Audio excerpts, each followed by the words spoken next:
Yes, hello guys! Gagawa tayo ng mango pickle na parang Indian style at Filipino style. So, una ibabalatan natin yung ating mangga. Yan. So, tignan nyo naman ang laki-laki ng ating mangga. So, ganyan po yung gayat na gusto ko. Gusto nyo ng mas manipis, nasa inyo na din po yan kung gaano kakapal yung gusto nyo. Pwede rin hindi balatan. So, yan na po yung ating nabalatan. So, ibababad ko po siya sa may asin na tubig. Yan. Tunawin ng mabuti yung asin guys ha. Para saka ilagay natin sa ating hiniwang mangga. So, yan na po. Binabad ko ng 30 minutes. So, yan na siya. Dinain ko muna siya guys. At nilagyan ko ng paminta, ng cumin. Cumin po yung lagay natin ha. 7 spice. At yung ating, walang laman yung turmeric. Kaya hindi ko na nilagay. So, chili powder na lang guys ha.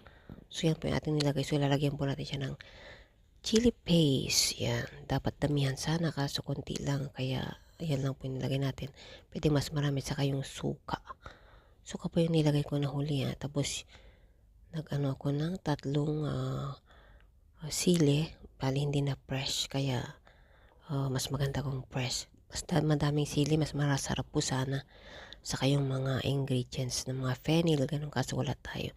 So, yan na po yung ating natimplang hindi kaya ng kutsara. Kaya, ganyan ko na lang po siya. Imekos-mekos yan. O yan, tignan nyo naman.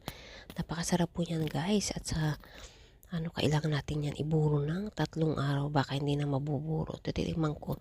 Hindi siya maasim guys, matamis. Pero masarap siya. So yan, ilalagay na po natin sa container para i-preserve na po natin yan. So, burong mangga po yan na maanghang. So, gusto niyang mas maanghang, pwede rin hindi pong maanghang, walang sili.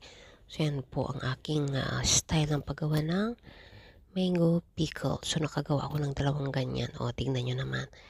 Ang sarap po yan.